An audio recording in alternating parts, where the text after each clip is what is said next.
안녕하십니까. 창의수학 지도사 과정을 맡은 배영무라고 합니다. 자, 창의수학 지도사라는 것은 공부방이나 이런 데서 아이들을 지도할 때, 있으면 상당히 도움이 많이 되는 그러한 수료 과정이라고 생각하시면 됩니다. 그래서 이 창의수학 지도사를 맡은 저는 이번 강의를 통해서 굉장히 많은 보람을 느끼고 또 듣는 선생님들께서도 이 과정을 통해서 많은 도움이 되셨으면 좋겠습니다. 그리고 이 창의수학 지도사라는 것은 학생들이 뛰어난 아이들을 위주로 강의를 하는 것이 아니라 보편적이고 평범한 아이들을 대상으로 수학 지도를 하면서 창의수학을 끌어올릴 수 있는 그러한 과정입니다. 그 부분을 유념해 두시고 강의를 들어주시면 감사하겠습니다. 먼저 첫 번째, 창의수학이란 그럼 무엇이냐? 그 부분에 대해서 먼저 강의를 시작하도록 하겠습니다. 자, 창의성에 대해서 먼저 나오는데 창의성은 그럼 무엇이냐? 자, 타인과는 다른 아이디어로 새롭게 적절한 것을 만들어내는 능력이다. 일반적이지 않다는 얘기죠. 그리고 기존 원리를 바탕으로 다른 생각이나 개념을 결합한다. 기존의 어떤 원리를 바탕으로 한다. 그래도 새로운 해결책을 제시할 수 있는 능력이다. 어떤 문제를 직면했을 때 새로운 통찰과 사고 과정으로 기존의 것과는 다르게 해결 방법을 산출해낼 수 있는 능력이다. 라는 것이 창의성의 개념이라고 할 수 있습니다. 그래서 창의성은 보시면 선천적으로 타고나는 경우도 있겠지만 노력과 그리고 후천적인 향상으로 이루어지는 경우도 있습니다. 그래서 어떻게 보면 이 두 번째에 해당되는 부분들이 더 중요하다. 그리고 우리가 이 창의수학 강의를 통해서 학생들을 지도하고자 하는 것은 이 두 번째의 경우를 높은 비중을 두고 하는 것이다. 라는 걸 알고 강의를 들어주시면 감사하겠습니다. 창의성의 구성 요소. 그럼 창의성에 있어서 구성 요소로서는 어떤 것이 있는가 알아보면 미국의 심리학자 길포드가 이제 밝혔습니다. 여러 요소 중에서 유창성은 짧은 시간 안에 많은 아이디어를 도출해낼 수 있는 능력을 유창성이라고 한다. 유연성은 늘 있는 틀에 박힌 사고방식에서 벗어나서 다양하고 그런 해결책을 제시할 수 있는 능력을 유연성이라고 한다. 융통성이라고 할 수 있겠죠? 유연성. 독창성은 기존에 알려진 것들과는 다르게 새롭고 독특한 자신만의 아이디어를 이끌어내는 능력이다. 라는 것을 독창성이라고 한다. 정교성은 상세하고 아주 구체적이다. 디테일하다. 그런 얘기죠. 구체적인 아이디어로 만드는 능력이다. 막연한 것이 아니다. 또 다른 구성 요소로 민감성이 있습니다. 민감성은 처음 접하는 문제에 대해서 아주 예민한 관심을 보이고 반응을 보여서 탐색 영역을 넓히는 능력입니다. 민감한 부분. 재구성력 매우 중요합니다. 어떤 문제에 대한 기존 의미에서 벗어나 새롭게 재구성할 수 있는 능력. 우리 TV 프로나 이런 거 보게 되면 편곡해서 노래를 부르는 사람들이 있습니다. 기존에 이미 유행했던 가요를 갖다가 자신만의 스타일로 변형을 해서 재구성해서 새로 노래를 부르시는 분들이 그런 가요 프로그램이 있죠. 그런 것을 하나의 예를 들 수 있습니다. 재구성력. 집요성. 중도에 포기하지 않고 끝까지 문제를 해결하는 능력. 자, 쉽게 포기하거나 그러면 안 됩니다. 그래서 끝까지 집요하게 끈기를 가지고 문제를 해결하는 능력을 집요성. 자, 그러면 창의성 향상을 위해서는 어떠한 것들이 필요할까? 창의성은 아무것도 없는 상태에서 새로운 것을 만들어내는 것이 아니라 알고 있는 지식이나 경험을 바탕으로 해야 된다. 경험을 바탕으로 주어진 문제를 다양하고 효율적인 방법으로 해결하려는 능력을 창의성이라고 한다. 아무것도 없는 제로 베이스가 아니라 기존에 어떤 기초적인 지식이 있어야 된다는 얘기입니다. 그래서 기초 지식과 전문 지식을 바탕으로 해서 호기심과 탐구심을 가지고 접근하다 보면 이제 집중력으로 기술과 또 전략을 가지고 접근을 해야 됩니다.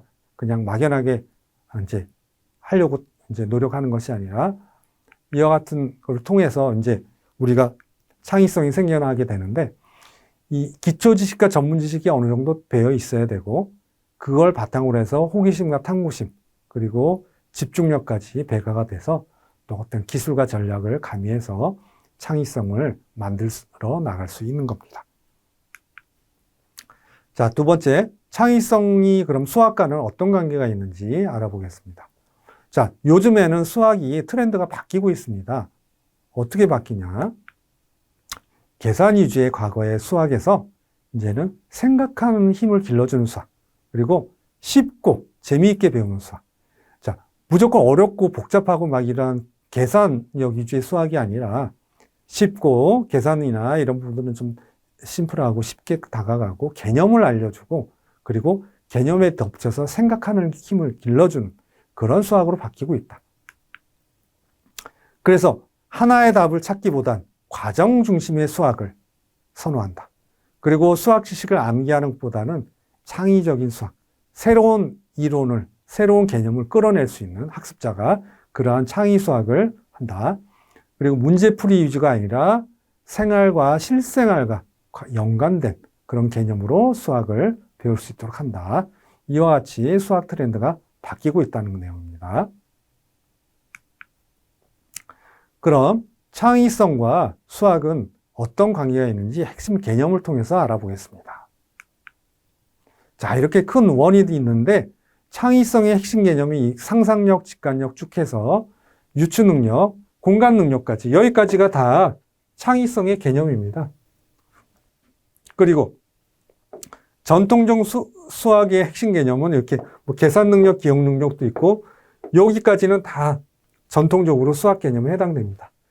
여기서 유념해 두셔야 될 게 중복되는, 공통적으로 중복되는 이 분석력, 인지력, 관찰력, 응용력, 공간 능력, 이 부분이 매우 중요하다. 창의성과 전통적 수학의 핵심 개념의 이 중복되는 교집합, 이 부분을 집중적으로 알고서 이제 지도를 해 주셔야 된다. 이게 중요하다는 사실을 알고 계셔야 된다는 겁니다. 그러면 창의성하고 수학하고 어떤 관계가 있는지 알아봤으니까 창의 수학이란 어떤 것인지, 창의 수학의 의미에 대해서 알아보겠습니다. 창의성이 중심이 되는 수학입니다. 수학적 지식이 있어야 되겠죠? 먼저. 그리고 그 지식을 바탕으로 창의적 아이디어가 생겨나야 되는 것입니다. 그러기 위해서는 여러 가지 창의성의 여러 요소가 적용이 돼야 되겠죠. 그러면 창의 수학을 잘할 수 있는 방법으로는 어떤 것이 있을까요? 잘해보면 기차가 나옵니다. 자, 하버드대 교수 테레사 아마빌레가 이렇게 밝혔습니다. 창의 수학을 잘할 수 있는 방법은 이렇게 세 가지, 지식과 경험, 내적 동기 유발, 창의 사고는 요 세 개가 하나가 일체가 돼야 된다 라고 말씀하셨습니다. 자, 구체적인 내용을 알아보겠습니다. 지식과 경험은 기초 지식과 많은 문제를 풀어본 경험이 없으면 안 된다. 그리고 배운 수학 지식을 서로 연관해서 구조화를 시킬 수 있어야 된다는 겁니다. 그러기 위해서는 기초 지식과 문제를 풀어본 경험이 있어야 된다는 사실이겠죠. 두 번째, 내적 동기 유발에 대해서는 우리가 왜 수학을 배워야 하는지 적극적인 동기 유발이 필요하다. 무작정 너 공부해 이게 아니라 수학은 왜 필요한지, 일상생활하고 어떤 관련이 있는지, 또 사회에 나가서는 수학이 어떤 도움이 되는지, 이러한 동기 유발이 필요하다. 그리고 수학 공부에 대한 자신감과 즐거움이 향상이 돼야 된다는 겁니다.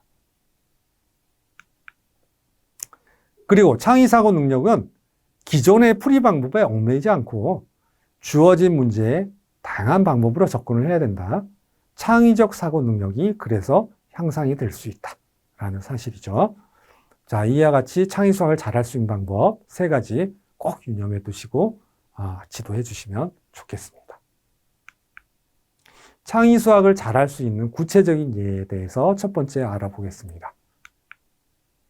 자, 하나의 답으로는 만족하면 안 되고요. 또 다른 어떤 답이 있을까 생각해 보는 것이 필요합니다. 그래서 교구 활용이라든가 주사위 놀이라든가 게임이라든가 퀴즈, 다양한 방법을 동원할 수 있는 것이죠.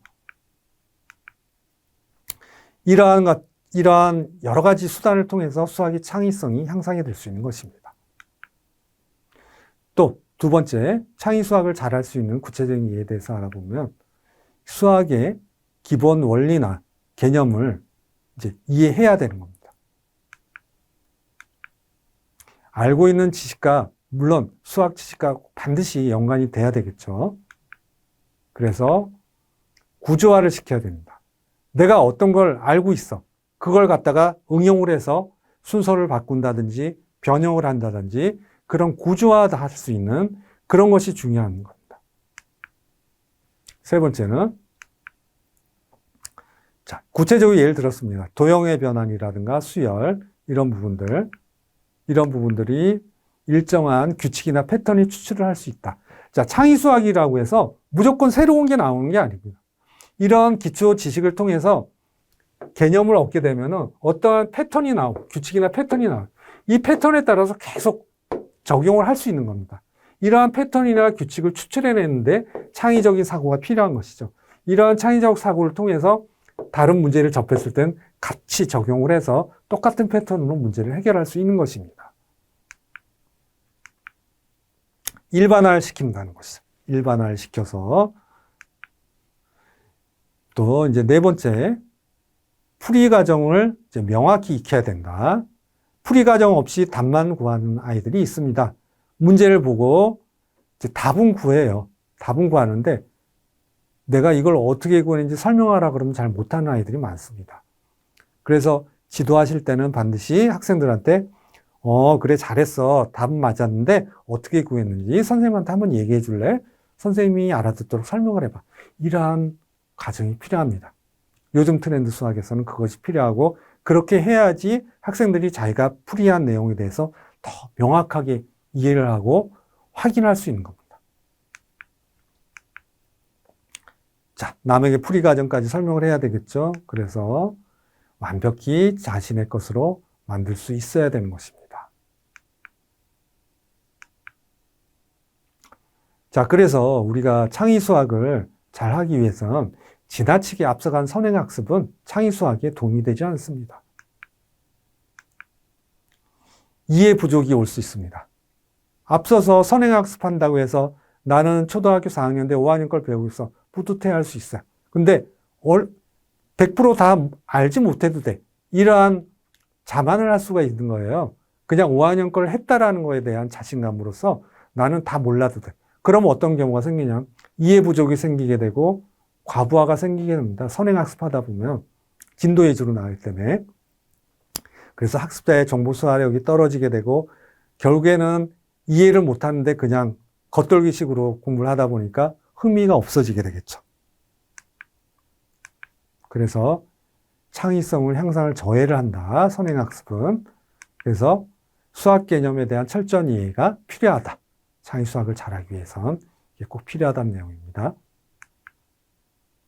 여섯 번째는 메모노트를 활용하십시오. 메모노트를 활용해서 꼼꼼하게 정리를 해서 학생들이 문제 유형이나 어떤 문제에서 오답을 잘 나오는지 또 실수는 어떻게 해서 실수를 했는지 실수 경험이라든가 핵심 내용을 정리를 하게끔 해주시면은 학생들이 이 꼼꼼함으로 창의수학 다시는 실수를 2번 하지 않게 하기 위해서 꼭 필요한 메모노트 활용할 수 있게 해주십시오.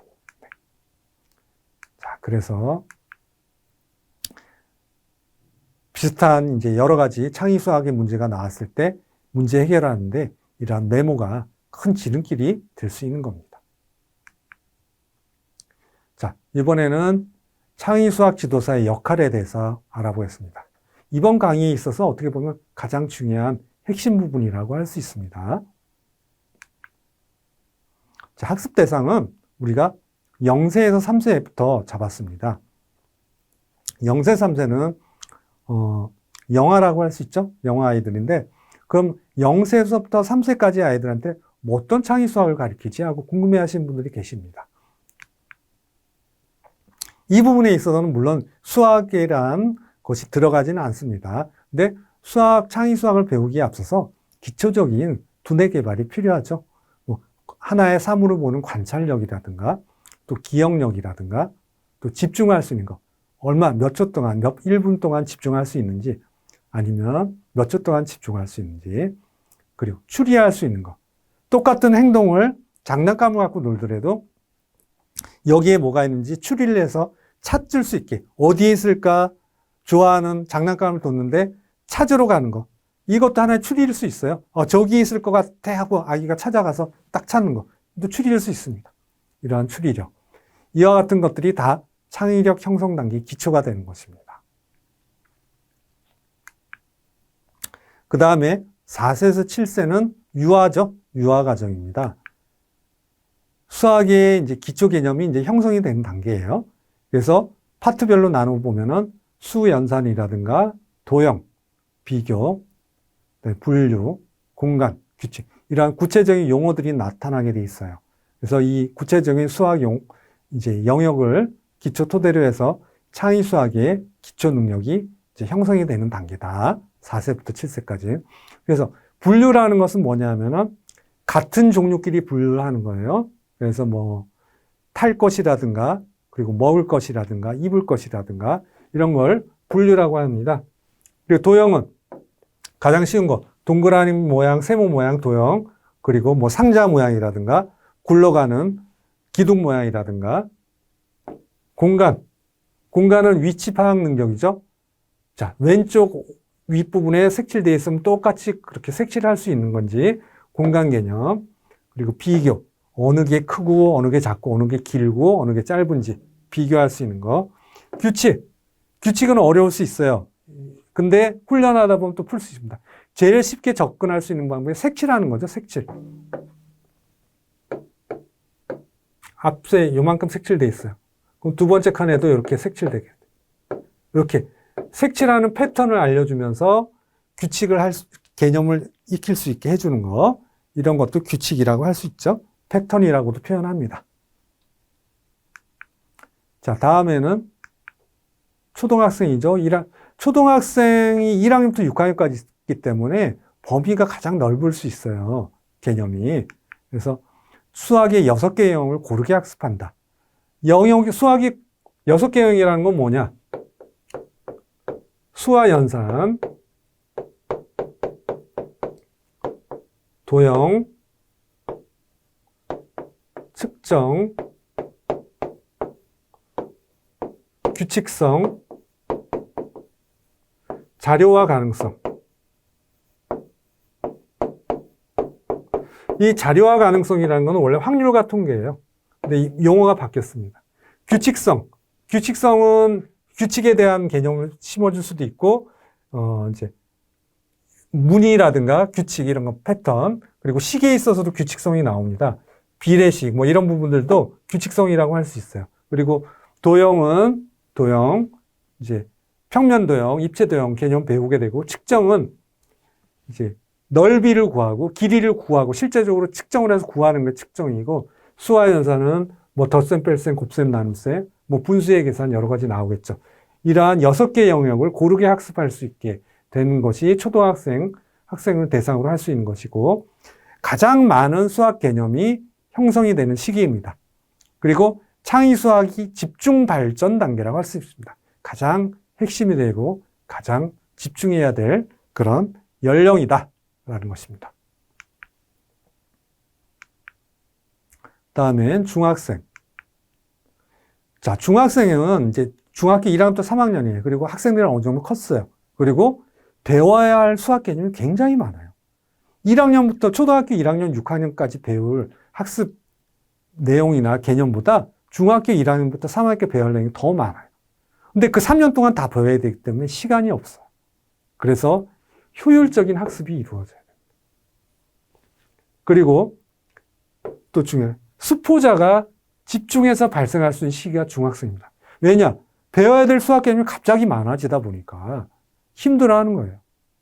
그래서 초등수학에서 기초가 안 돼 있는 아이들은 중학교 때 쉽게 스포자가 되기 쉽습니다. 그래서 중학교 때 스포자가 발생 안 되게끔 잘 조절을 해주셔야 되는 거고, 수학 능력 편차가 가장 심해지는 시기라고 할 수 있습니다. 그래서 중학교 때 기초가 돼서 고등수학까지 가서 아이들이 어려워하지 않게 잘 조율을 해주셔야 될 그런 시기라고 할 수 있습니다. 그래서 초등과정과 연계된 창의수학 개념이 완성이 되는 것이 이제 중학교 학생들 대상으로 할 수 있는 시기다라고 할 수 있습니다. 그래서 우리가 영유아, 유아, 초등, 중등까지 이렇게 쭉 폭넓게 범위를 잡아놨는데, 중학교에 있어서는 어느 정도 초등 때 배운 내용을 완숙해서 정리를 할 수 있는 단계, 그리고 좀 더 어떠한 배운 개념을 짧은 시간 안에 쉽게 요령 있게 빨리 풀 수 있는 것, 그런 것들을 집중적으로 해서 지도를 해주시면 됩니다. 자, 그럼 창의수학 지도사의 역할에 대해서 한번 알아보겠습니다. 자, 강조를 많이 했습니다. 우리가 창의수학 지도사의 역할은 평범한 수준의 학습 대상을 기준으로 해서 창의수학을 실력을 끌어올리는 겁니다. 노력과 또 후천적인 향상을 위해 해가지고 학생들이 어느 정도까지 실력을 끌어올리는지, 그러므로 통해서 선생님께서도 보람을 느낄 겁니다. 처음부터 나는 태어나기를 아주 수학을 잘하게 태어났어. 물론 그렇게 머리가 뛰어나서 태어날 때부터 좀 빨리 터득하고 그런 아이들이 있습니다. 근데 그런 아이들도 자만하면 떨어지게 돼 있어요. 그 실력을, 좋은 머리를 잘 유지를 시켜줘야 되는 것이 필요하겠죠. 그래서 잘하는 아이들은 잘하는 아이대로, 그리고 보통 평범한 아이들, 그리고 좀 부족한 아이들은 부족한 아이대로 이렇게 훈련이 필요한 겁니다. 그래서 수학의 창의성이 향상이 될 수 있는 것이겠죠. 그래서 이 수학이라는 것은 우리가 앞서도 수학 트렌드가 변한다고 말씀드렸는데, 이론으로 배울 수 있는 것이 아니고 실생활에서 배울 수 있는 겁니다. 수학을 직접 지도를 하실 때도 실제로 있는 교구라든가 주변에 있는 자연 속에서도 수학의 원리를 터득해서 이렇게 대입을 해주시면은 학생들이 이해하기도 쉽고 훨씬 공부하기 좋습니다. 그리고 어떠한 문제들을 딱 접했을 때도 우리가 주변에서 하다 보면 뭐가 있지 이렇게 해서 실생활과 연관을 시켜주시고, 또 문제 풀이를 한 다음에는 반드시 선생님한테 그 과정이나 이런 것을 거꾸로 이렇게 설명을 해주시는 거, 하게끔 유도를 하는 거, 그것도 굉장히 중요한 요소입니다. 그래서 우리가 기존의 딱딱한 느낌의 수학을 갖다가 우리가 좀 쉽고 재미있는 수학으로 바꾸는 그러한 것이 창의수학 지도사의 역할이다 라고 할 수 있습니다. 그래서 수학의 창의성이 향상이 될 수 있겠죠. 그리고 창의수학과 관련된 많은 유형의 문제를 풀어서 일종의 패턴화를 시킬 필요가 있습니다. 그래서 이 패턴화를 통해서 어렵고 복합적이고 또 융합 문제 이런 것들이 많이 나오잖아요. 창의 이런 문제를 접했을 때도 학생들이 당황하지 않고, 아, 이거 내가 풀어본 문제야, 공부하면서 했던 문제라면 익숙하게 느껴지면은 더 자신감을 갖고 쉽게 해결할 수 있는 겁니다. 그래서 패턴화라는 것이 뭐 반복적인 거다고 잘못 오해를 하셔가지고 이게 뭐 창의수학과는 반대 개념이다 생각할 수 있는데 결코 그런 게 아닙니다.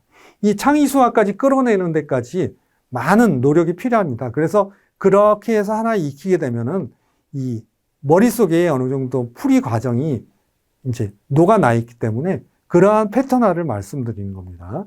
그래서 일반화나 패턴화는 반드시 필요하다. 자, 그래서 이 창의수학 지도사의 역할까지 설명을 드렸어요. 그래서 이번 시간은 첫 시간으로서 창의수학의 개념에 대해서 설명을 드렸고, 이 창의성의 개념에 있어서 여러 가지 요소가 있다.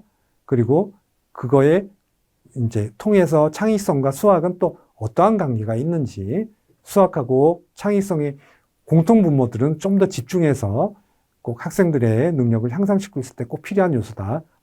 알고 계셔야 되고, 또 창의수학이란 어떤 걸 창의수학이라고 하는지 폭넓게, 그리고 창의수학 지도사의 역할, 또 선생님들께서 어떤 방법으로 이 과정을 이제 적용하실지 모르겠지만 많은 활용을 하셔가지고 학생들이 부족하거나 또 평범하거나 또 아주 잘하거나 이런 아이들에 따라서 다 이러한 과정이 필요하다는 거.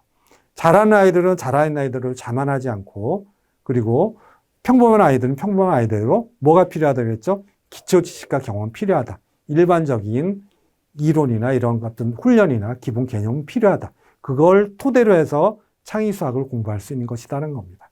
그걸 또 부족한 아이들은 그 부족한 대로 그대로 포기를 하는 것이 아니라 한 단계 끌어올려서 평범한 수준 정도까지 어느 정도의 실력을 만들고 거기에서 또 잘하는 아이들을 상향할 수 있는 그러한 역할이 바로 창의수학 지도사의 역할이다 라고 말씀드릴 수 있겠습니다. 자, 이번 시간의 내용은 여기까지입니다. 자, 다음 강의에서 뵙겠습니다. 감사합니다.